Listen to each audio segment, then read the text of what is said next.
this idea of soulmate, right? Yeah. It's like our souls are made for each other, and this is the only one that will fit with my soul. And though logically this will be a horrible marriage, but I have no choice. This is the only person that I will really click with or vibe with. What do you think of the idea of soulmate? Well, actually, there was a point in time where I believed it. There was a point in time where I did not.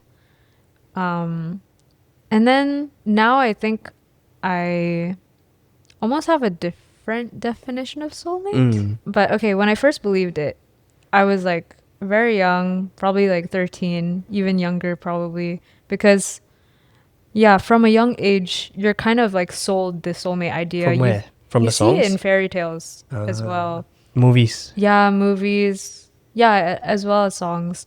And yeah, you're kind of like fed this idea that The one true love is yeah, you out have there. this one true love and you just gotta find them and blah, blah, blah. Yeah, so I always dreamt of that. To be fair, I think in a way now I believe it's true, but only when it aligns with God's values.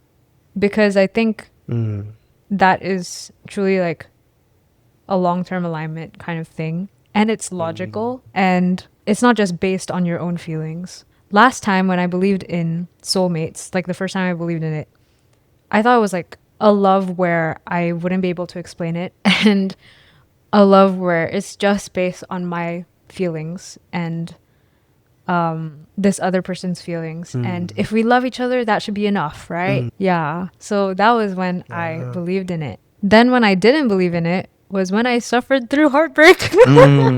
Yeah, and like maybe it was some kind of cope, right? The fact that soulmates don't exist, like, you know. But I also think there's logic to why I stopped believing in it, because I was like, okay, I think it's not that there is one person meant for you in your life that you will automatically click together. I think it should be the fact that you guys both work on the relationship, because relationships take work to work. So why I didn't believe in soulmates is like, if me and this person just worked well enough together and we worked hard for this relationship, this marriage, potentially, like we would work and that would like be a soulmate kind of thing. But I didn't define it as that. I was like, I could make it work with anyone I wanted to. Yes. Yeah, just as long as we both work hard. Yes. Yeah, but now I believe that the only way for it to work ever is through God's values and the principles that he gives us to follow in relationships. Only then will it work. It's not really a combination of both, but it kind of is. I would say it takes hard work. It takes the agreement that you guys are both working towards Christ-likeness, because you both have the same goal, the same North Star. And no matter how much you change in the future, right, you're still aligning yourself to God. Yeah. So usually in secular relationships, each person, both of the people, right, will change drastically within a few years. Yeah. Yeah. And so like that's what causes like the breakup, because you're like, why are you so interested in this new thing? I don't understand it. Why are your values changing? I don't get it. Like, I'm still stuck here. Why are you moving there? We are not like bonded on the same thing anymore. Like what used to bond us is not. Correct. It's not there. So people say we've grown apart. yeah, we've grown apart. So break up. But when you align yourself to God, no matter how much you change, right? Because you both have the same goal of changing towards Christ-likeness, then you're both growing closer together. It's like the God, husband, wife triangle, which you can see on my face. Yeah. The equilateral triangle, where if God is up here, husband is here, wife is here, and they both try growing closer to God, right? You'll find that they're growing closer to each other as well. Yeah. So that is essentially like what makes a relationship work for the long term, because you're growing towards the same thing. No matter how much you change, it's always growing towards God. Yes. And you can trust that the other person is doing that because Right. they also have true belief in God. Mm. Yeah. Yeah. And so 5 years later, a secular relationship may see that why have we grown apart? Why are you so different? And we don't vibe.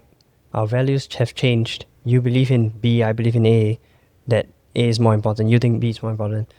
But in a godly relationship, both partners will look at each other and say, you are more admirable than 5 years ago. Because I like the qualities you have more, because what I value is Christ-likeness, the qualities Christ possesses. So if you become more Christ-like, which is the whole goal of following Jesus, then when I see you become more Christ-like, I'll be like, wow, my admiration for you has grown. Because we both value the same thing. Correct. And yeah, so if we follow what the songs are preaching, that follow your feelings, that although logically you know that someone is bad for you, but my heart just tells me this, like the feeling it's just a feeling, like I just know that they are the right person. Yeah, so I spoke to someone recently and I asked them, how are you so sure of your partner? And they said, can't really explain, it's just a feeling. So let's just ask ourselves, okay, do feelings change? Yes. And why do they Yeah. have that feeling now? Because in this season of life, they happen to be very close together. Maybe because the values are close or the life stage is close. But 5 years later, we will change into very, very different people. Just 5 years only. Don't even talk about 10 or 20 years. So 5 years ago, how was I like? I was very undisciplined. I did not even have a business. I was not responsible for the amount of work I am now responsible for. I was not financially capable of marriage as well. I was basically quite irresponsible, and most of my time and effort would be spent on pleasurable activities like just gaming. Yeah, so I'll be like, hey, want to play it? Then ask my friend to play. Like that's me 5 years ago. Yeah. And I look so different as well. I did not know how to groom myself either.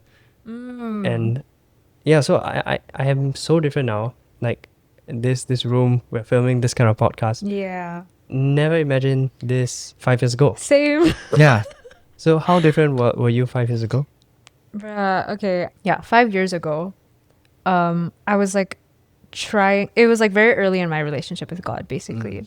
So I was starting to read the Bible, but I was doing it very quietly. Like I was not like telling anyone about it. And I was like slowly trying to reach him, right? But I just kept trying to blend into the world, basically. I was still struggling with people pleasing. It was so bad. It was terrible because that was the reason why I wasn't open about my faith. Yeah. And also I was eating differently. Like I ate a lot of like fast food, I would say, because I only go to the places my friends go. Like I'm not gonna be the one choosing because hey, I'm a people pleaser. They should choose. So I was basically letting other people define my life. So I was that kind of person. So whenever they went to McDonald's, it was usually McDonald's. Like I would just eat McDonald's. Yeah. And back then I was still like recovering from a previous eating disorder where I would starve myself. So I was trying to heal my eating disorder by eating like a lot of fast food. Yeah. But then The opposite happens. Yeah, the opposite happened. I struggled with overeating. Then, yeah. So I was a very different person back then. I didn't have much self-control, I would say. I also was unsure of my identity yet because, like, again, I was trying to be like the world. Yeah. And I was trying to, like, almost not be caught as a Christian or something because one of my friends made fun of my faith in a way, like, but in a very tiny way. Yeah. Like it's very insignificant now that I think about it, but Yeah. it affected me so much back then because I was so tied down by other people's opinions of me. But now look at me. Now you have a YouTube channel Yes. about your faith. Yeah, I never would have thought I would be doing this. Like even a podcast.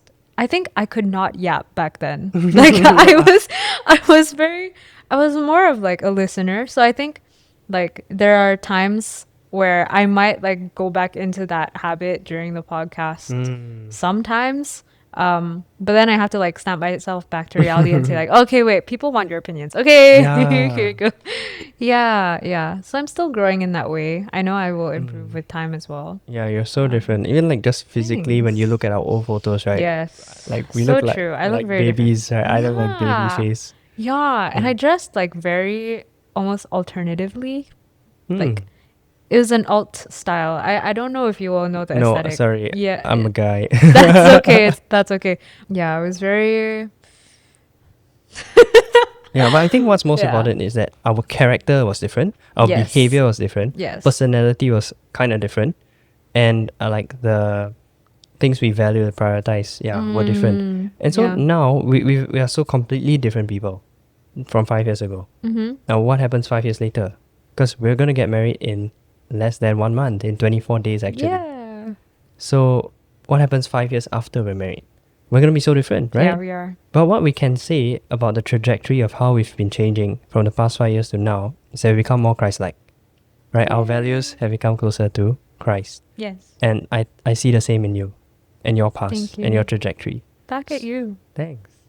So I know that God is going to work his power in us. He has been. And he's going to continue transforming us towards how he's like. And yes, we will be very different from now, 5 years later. But Yes. in a way that we are both closer to Christ and therefore closer together. Mm. Yeah. Yay. I'm Great. excited for that.